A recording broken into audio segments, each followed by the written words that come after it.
Patrik, just your thoughts on the playoff run that your team went on and the overall season that you guys just had as an organization. I'm not happy sitting here today. Definitely not satisfied. We lost our last game, and it was only in round 2. To reflect on the whole season, you back it up when you guys were sitting in front of us, and Jim Rutherford said that if everything goes right, we have a chance to be a playoff team. And when Tocchet and I talked during the year, it was about the process leading up to the playoffs and how do we get better every day. And I think if you look at the segments of our games, I think we got better. But that being said, we're not satisfied at all. You don't know how many chances you're going to have to play in Game 7. And my message to the players is that this is something you're going to bear with you the whole summer, that we lost our last game, and that was only in round 2. It's just going to get harder. And you can talk about the tough learning for some of the guys that haven't been in the playoff environment, and it sure is a different animal. Playing 82 games versus getting in every second day, and every game is just getting harder and harder. So can't say enough but the fans and my experience being in Vancouver here. It was amazing what they did for us. The one game that stands out is when we're down 4-2 against Edmonton, and the fans gave us a win 5-4 there with Garland's late goal. It was amazing. Driving in game days and watching all the jerseys, I mean, guys talked about it. Ryan Johnson, my assistant GM, kept saying, like, hey, you wait on a sunny day when the playoff is in Vancouver. It's just amazing. So I think the players expressed their appreciation to the fans. They expressed their interest. They want to stay here. They want to continue to build. And I'm pleased with the process from the coaches, how they work with the players. But that being said, not satisfied. You talk about not being satisfied. At the same time, this group took some big strides, accomplished a lot. How does what this group did this year color how you approach things going forward with some tough decisions to make this summer? Yeah, and I think that's the meetings I'm going to have with Rick and the coaches here moving forward, and with the hockey operations staff. And as I said, the players expressed their interest to stay. We all know we have a salary cap, so we want to be a competitive team moving forward. So it's only so much I can pay certain individuals, and hopefully we can find ways to keep a lot of players, because I do think that a lot of them have a chance to, with the coaches here, take the game to the next level. Rick, congratulations on winning Coach of the Year. Petey came in here a little while ago and said that he was playing with an injured knee. Said that it happened in January and that it got worse as things went on. Was there any consideration to holding him out for a period of time then to potentially letting him rest to be better down the stretch? Yeah, I think he had some tendonitis. No, you obviously go through the doctors and the trainers, and we felt, it was fine to keep going. But yeah, no, we didn't feel we had to shut him down. And Patrik, it looked like this team, while it accomplished a lot, it looked like offensively, even when Brock was healthy and Petey was healthy, that they may have still been a forward short, a top 6 forward short. I know that was a big topic of conversation around the trade deadline. Watching the way things played out, is that something, in hindsight, you might have been more aggressive at that time of year, or did you do everything you could do? And how did you see it as it played out? Yeah, I think we had, when we talked about the lineup and the roster we had and moving forward, and where we can allocate money and what would give us the best chance to win games in the playoffs, we felt strengthening the middle was a priority with Elias Lindholm. Would I have access to more assets and money, I would definitely added a top 6 forward. But we didn't have that opportunity, and I think that's something we're going to look at here to see in what part of our lineup we need to improve on. We still have a lot of younger players that are knocking on the door, and with a good summer, should be ready to take a big step. Rick, congratulations. Thanks. I always knew you could be a 500 coach, so. I just made it. A couple of questions rolled into one, but it's about your staff. Yeah. Do you, and I'm thinking partly of Sergey because he's sort of part-time. Yeah. But do you expect all of your staff to be back? Do you expect to add anyone to your staff perhaps to coach the power play? Yeah, we're talked yesterday, Patrick and I try to keep this intact. Yeah, you're looking at all options. The power play obviously is something we got to look at. I'm not quite sure it's I think it's more of a connection thing for me. Game 7, 4-minute power play. I don't think it's about plays. I think it was about a connection thing, and that's on me.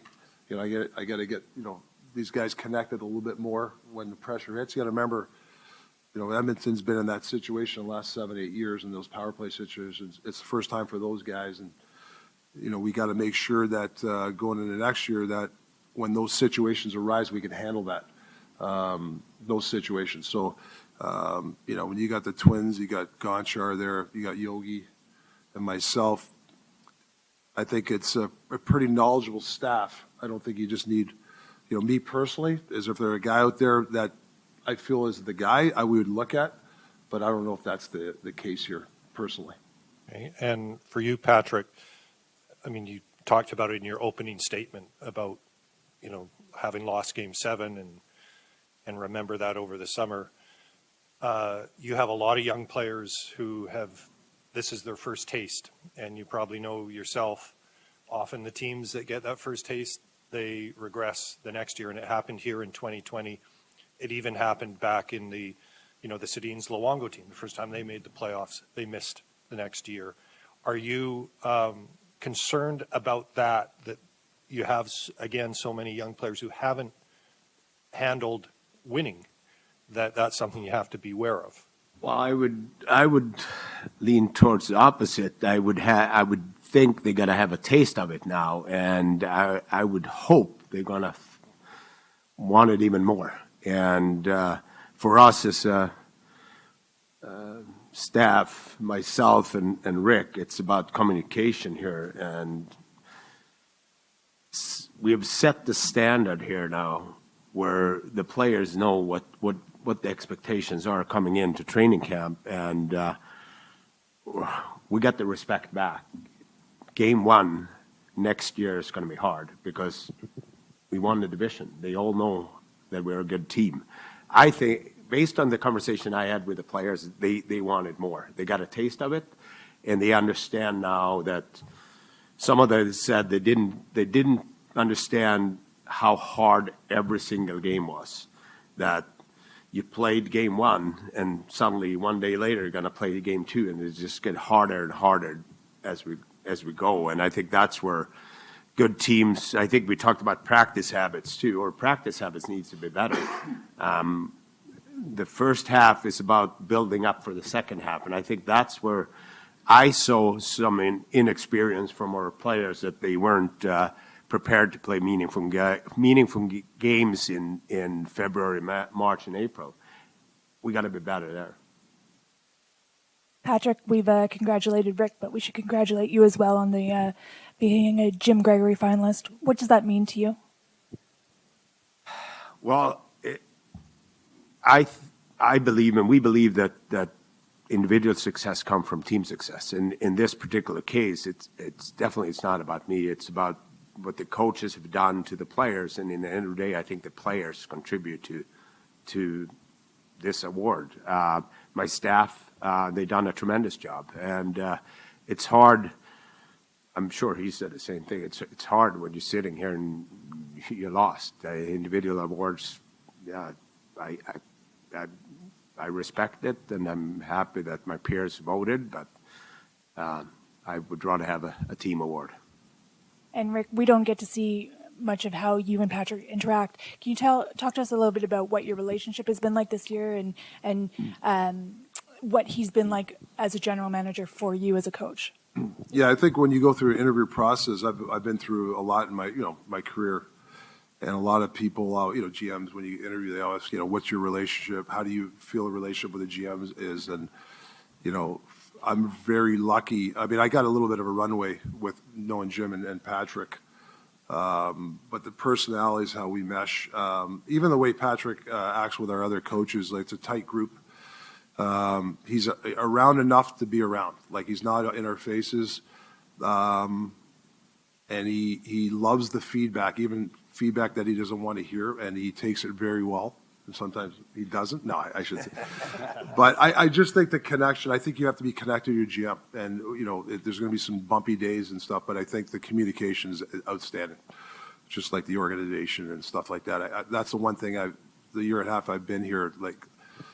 You're going to go through issues here and there, but I think the communication has been awesome. The best, probably the best I've ever had as a head coach. Definitely.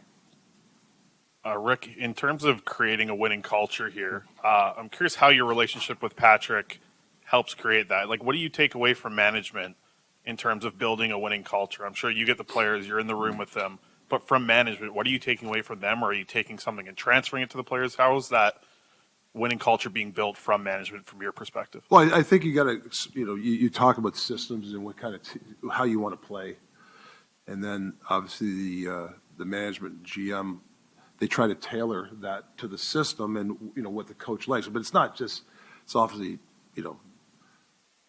like I value their opinion too. This guy, but playing this guy, this type of player. Do you need this? I couldn't be a GM. It's a hard job to piece things together because coaches, all they want is want, and it's hard to get, right?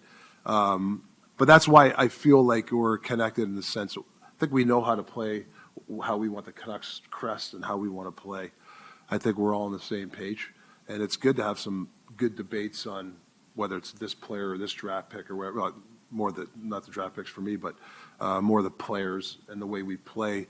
Patrik gives us a lot of autonomy when it comes to that, how we play system-wise.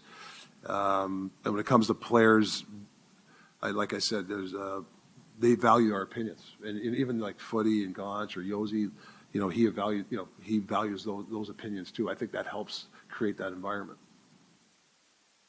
Patrik, a lot of the guys who are free agents had very strong playoffs. Some of them didn't. How much does that weigh their playoff performance as opposed to regular season performance weigh on how you will try to re-sign them or how aggressively to re-sign them? Yeah, I think you longer you have a player and you more you see them in critical games, you more you get to know about them. And I was very pleased with a lot of them's performance here and how they expressed their pleasure to work with the coaching staff and how much the coaches have helped them to be ready for those situations. And as I said to each one of them, my preference is to keep them, but I also going to find a way to keep them where money going to make sense for us in order to be competitive moving forward. Do you have I'm sure you've known this is coming for a long time, but do you have a pecking order in your head? This is the way I'm going to go to you first, then you. Like how I'm just wondering from the inside, how are you kind of approaching it? Yeah, that we have different ideas how we want to structure our team moving forward, and conversations with Rick, the priorities, and we have early conversations leading up to the playoffs with some of the players, and we decided during the playoffs to keep it quiet here. But again, I think we have also a lot of younger player in our system here that deserves to get an opportunity coming training camp, and we might leave some spots open for them to come in and compete and give us more. Patrik, understanding now that Elias was playing through something over the second half, but also hearing Tocchet that you didn't think about sitting him down, he didn't look anything like the player that put up 102 points a year ago and was the player of the month or one of the stars of the month in January. What did you see and what didn't you see from Elias down the stretch and into the playoffs? And now with the new contract kicking in, obviously, expectations and pressure come in a market like this one. So what do you guys as an organization have to do to help him get back to being that dominant player. Yeah, you're absolutely right. The expectations comes, and I don't know what he said when he was sitting up here, but I'm sure he wasn't pleased with his performance after the All-Star break, and I think he learned a lot. I think he's hungry. He expressed it right away that he knows what he needs to improve on here in the summer, and he wants to come back and be a really, really impactful player. His talent level is unique. I mean, that doesn't go away. Again, I think this was his first playoff experience, playing every second day with traveling, and when you're being a player like him and Quinn Hughes, they all gonna play harder against you. So what do you learn, and how do you prepare yourself leading up for the second half? And I think, to be honest, some of the additions we did last summer was to bring in guys with that experience that could help us, teaching the young guys what practice habits are the first part. And I think we got to get better. I think our guys knows that you prepare yourself the early part of the season for what's coming the second part. And I think that's something that coaches we have here, they have the experience. It's about willingness to be coached and listen and execute. And you were asked earlier about the lack of scoring from the wings. That became a bit of an issue. How do you make sense of Ilya Mikheyev's final 60 games with one goal, playing every night, playing in the top six a fair bit? And is there an NHL player there that can contribute to a team that wants and needs to get better? In Ilya? Yeah. Yeah, I truly believe so. It wasn't his fault that he was put in a top six position. It was my fault. I don't think anybody was expecting Ilya Mikheyev to be a top six player. He's a good mid-six player, and we all know guys that missed playoffs. Oh, sorry, missed training camp, especially with the injury that he had. And I mean, I'd never seen a guy working harder at his game to get better. And obviously, it's sad to see somebody losing his confidence as he did. He created chances and he played hard for us. I'm convinced that he's going to come back and provide the value that he has and the intangibles as he brings with speed. But again, my job is to put players in a position where they belong and for them to be successful. And Ilya is a good penalty killer guy, and he's a guy that could play in different positions, both sides, and I'm sure he's hungry to come back. And remember, I think his first 20 games, he produced there, and then unfortunately for different reasons, he lost, I believe, his confidence. Rick, your team was very potent offensively during the regular season. During the playoffs, the lack of shots became a major talking point. You pointed to a lack of execution with missed shots, but are there some things in terms of systems that you will look at during this offseason to make adjustments heading into next season? Yeah, I'd be crazy not to. I got to do a deep dive. There is some simple things of hitting the net, working on your shot, changing angles. I mean, that's things you got to work on, and it's my job to make sure these guys keep developing that skill. There could be some system stuff there. We have some really good hockey minds in that dressing room, coaching staff. So we'll look at that stuff. I still think I still believe. I know a lot of people here like shot volume, which I don't mind. I'm not quite sure just throwing a puck at that with nobody in front. Now we got to get some guys to get to the net. We need more net front presence, things like that. But yeah, no, I guess to answer your question, yeah, I got to look at myself and look at a deep dive. Can we give the player? I always feel that as a coach, you got to give the players something to look at, and maybe in going into the training camp, maybe something we'll work on a little bit more offensively. I think we were heavy system last training camp.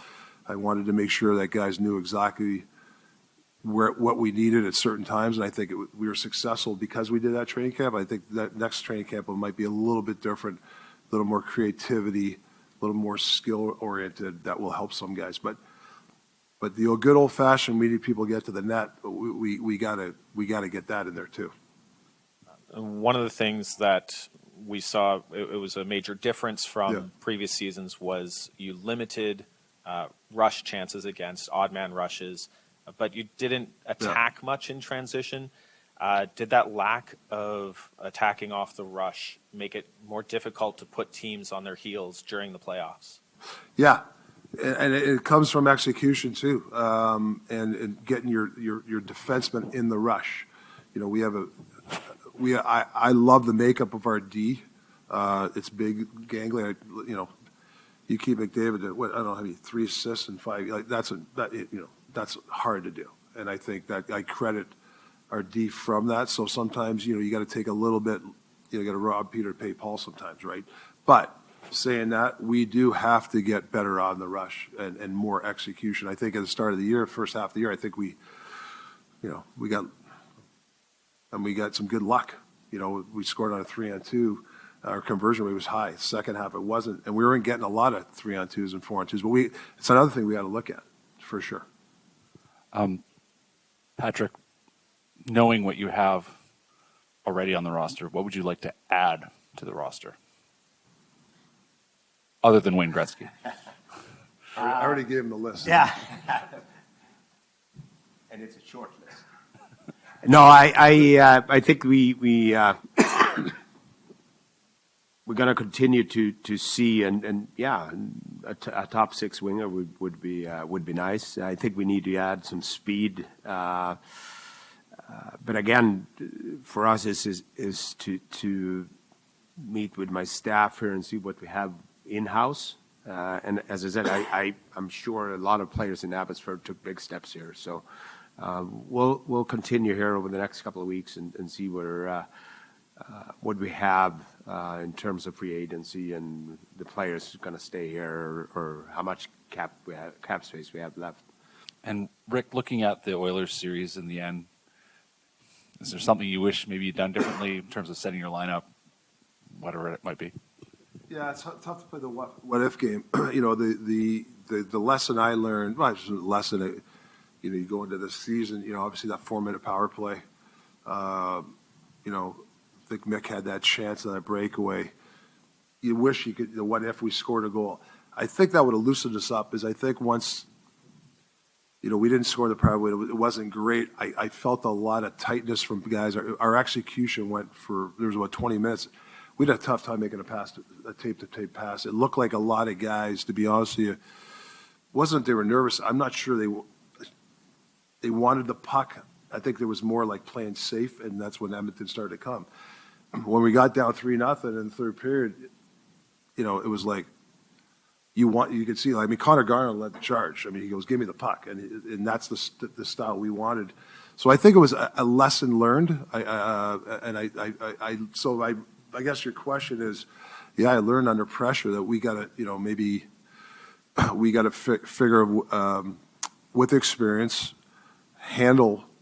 When teams hit the pressure on us, how do we handle it? I thought this year, we made strides in that, over the year. So I got to give the guys credit, but that Game 7 is the ultimate test, right? I mean, that's ultimate pressure. And I thought there was a 20-minute, we didn't handle it well. And, the 11 guys at first time in the playoffs, the young, the Huggies and P, never been in those situations, that's the way. They got to they'll be better for it. So I think that'll help. Plus the coaches, I got to come up with other ways if that ever happens again. How do we handle it better? So I think everybody takes a piece of the pie and gets better at it. Patrik, quite a few players this year enjoyed career best seasons in Rick's system, including some of the free agents that you signed last year. Do you think that makes Vancouver a more attractive place for free agents this summer? Do you hope to leverage that? Yeah, and I think I said it last year too. That was something I recognized, and the conversations here, how can you not be excited about how the fans treat the players and the excitement around here? And Jim, Rick has said it several times that the respect we get back here, the players deserve it, playing for the crest again. And I also believe that the staff we have here get recognized for how they work with the individuals to become better. I feel that that's attracting part of the game nowadays. Quinn Hughes took another step forward this year, playing alongside Filip Hronek. How much credit do you give Hronek for unlocking that side of Hughes, and how does that play into the upcoming negotiations? Yeah, no, I think they played really well together. Two good puck-moving guys. I think there is part of their games that I like together, but I also think that they're capable of having their own pair. I think you can get more out of Hronek offensively. I think he maybe played a little bit cautious with with Quinn at times, backing him up and giving him the puck. But I know they really like to play together. We expressed to Phil that we want to keep him here and be a part of us moving forward, and we'll see if we can get the deal done. But we still he's an RFA, so we control him here for another year. Patrik, big picture, it's clear from the way you've spoken throughout this availability that you're not going to be content to just run in place, that next year you want to go further than this.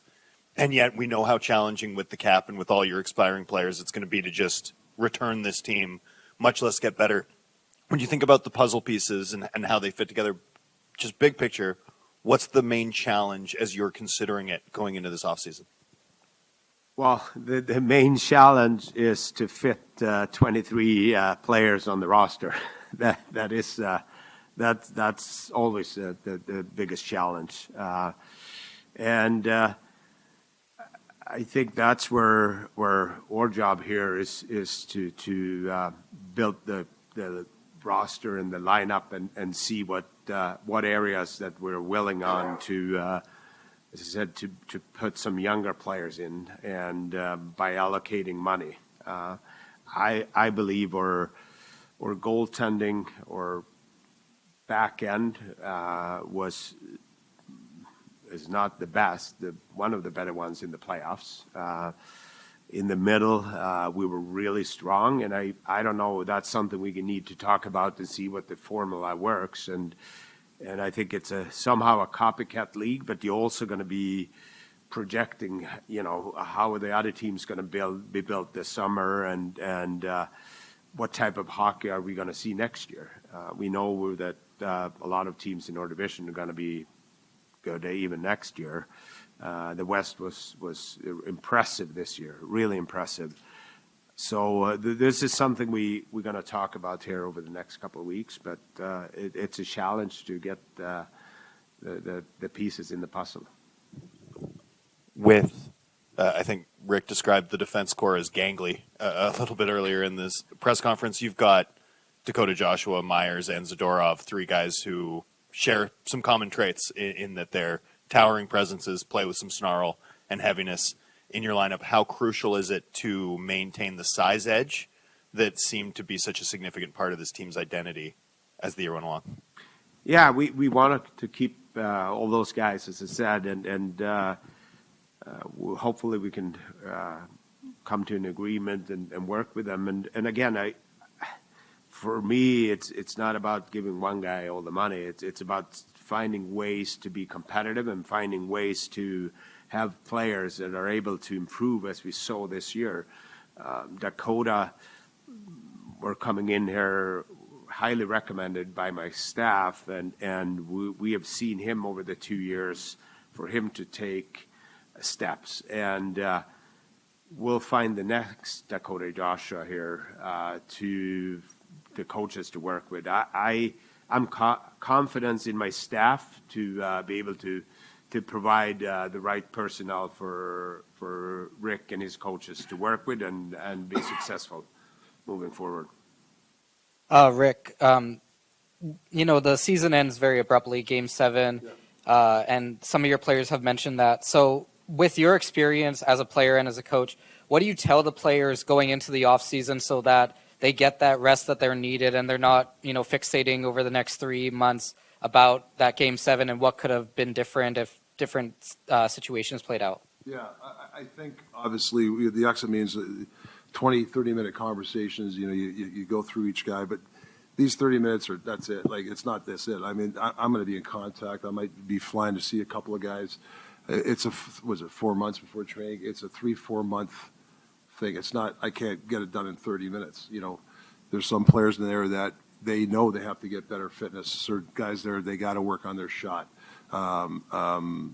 That's this feedback as a coach you have to give. But then all of a sudden, as the summer goes, it's keeping in touch, make sure your staff are talking to certain players. We did that a little bit last year. I thought it really worked, and we're going to do it probably even a little bit more.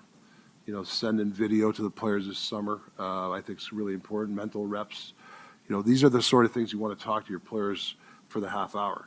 But there's just so much more. So I think it's weird when you lose. You don't think you're going to lose, and then when you lose the next day, everybody feels empty, right? You're not. That's the hardest part. So can you channel?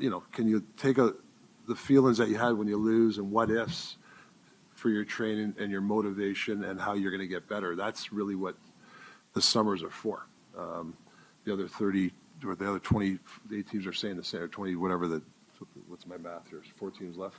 28 teams are saying the same thing right now. So we just got to make sure that we have a motivated group next year, and it's up to our staff here to make sure that they get the message.